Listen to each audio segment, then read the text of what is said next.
Hello hello hello కలిసొచ్చే కాలానికి నడిసొచ్చే కొడుకు కలిసొచ్చే కాలానికి నడిసొచ్చే దత్తపుత్రిక మేకప్ మురుసుపల్లి షర్మిల ఎక్కడో అదృశ్యమైపోయి మళ్లీ వచ్చేసిందా హో చంద్రబాబుకి. అసలు చీమ కుట్టిందంటే అబ్బా అంబులెన్స్ ఎత్తుకొని వచ్చే వాడు ఏమైపోయాడో కనిపించడం లేదు. ఈ మధ్య వాని బదులు తెరకాయ ప్రవేశం చేసేసిందే షర్మిల. అబ్బా బాబా బాబా ఏమి చెబుతారు మేడం. బాబా బాబా జిందాలు జేజే అంట. అబ్బా ఏమి ప్రాస యాస.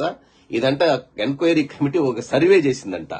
అదేది గుడ్లవల్లి ఇంజనీరింగ్ కాలేజీలో సర్వే చేయడానికి ఏదైనా ఎలక్షన్లు సర్వే చేసావా? అదంతా ఫేక్ అంట. నువ్వు మాట్లాడే ప్రతి మాట ఫేక్. నువ్వు మాట్లాడే ప్రతి మాట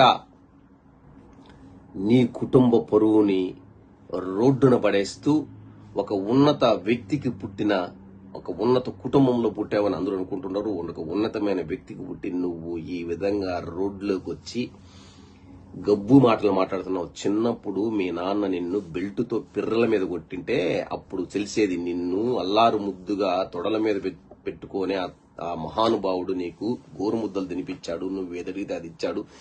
కానీ నువ్వు భ్రష్టు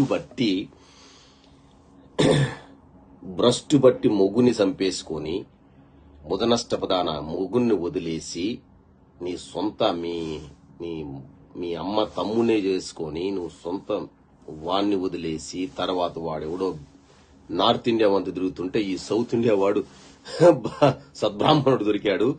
వాని పరకాయ వాని పంపు కొల్లేరు చేసి వాణ్ణి హల్లెలూయా చేసేసి నీ భ్రష్టు జీవితం గురించి జత్వానికి నువ్వు అబ్బా ఆమర నిరాహార దీక్ష చేస్తున్నావు. వాడు జిందాలు జగను కలిసి ఆ అమ్మాయిని ఏదో చేశారు. అదొక పెద్ద కిలాడి. నీ అమ్మ ముగుడది. అది అది అది అసలు అబ్బో అది కిలాడీలకే కిలాడి కాదంబరి. నువ్వు ఆ పీల గొంతేసుకొని నీకేమన్నా చిన్న మెదడు చితికిందా, పెద్ద మెదడు దొబ్బిందా? నువ్వు ఏదో మీ తండ్రి గారి పెద్ద ఆయన ఆ వర్ధంతి రోజు వచ్చావు. అదేదో ఆ ప్రహసన కార్యక్రమాలు అయ్యాయి. మా విజువల్స్ మాకు ఇంక వద్దులే తల్లి, మేము చూడలేక చచ్చిపోతున్నాము. పెద్ద ఆయన అందరి గుండెల్లో ఉన్నారు. మాకు ఆ సమాధి చూడనవసరం లేదు, మాకు ఆ సమాధి వరకు రానవసరం లేదు. పెద్ద ఆయన జగన్ మన వైఎస్ రాజశేఖర రెడ్డి గారు మా గుండెల్లో ఉంటారు, మా మదిలో ఉంటారు, మా మనసులో ఉంటారు, మా ప్రతి పనిలో ఉంటారు. నువ్వు మాత్రం ఎందుకు పుట్టావా అట్లాంటి వ్యక్తికి అని అనిపిస్తుంది అప్పుడప్పుడు. అసలు ఏంది నీ అలిగేషన్? జత్వానికి న్యాయం జరగదు. ఆమర అంట, జేజే అంట, జగన్ అని జిందాలంట, గుర్రాలు కొన్నారంట. నీ మొగుడు రెండో పెళ్ళాము కూతురి పెళ్లికి చాలా ఉన్నాడు.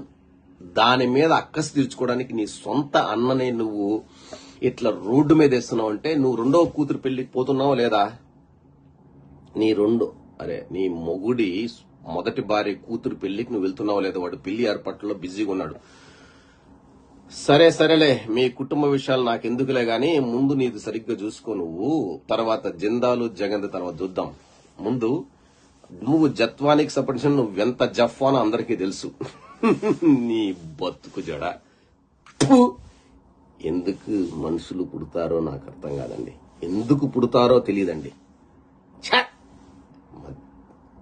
మాట్లాడేదానికి ఒక పార్టీకి కాంగ్రెస్ పార్టీలో ఉన్నావంటే కాంగ్రెస్ పార్టీ తరఫున ఒక అక్కడ ఇది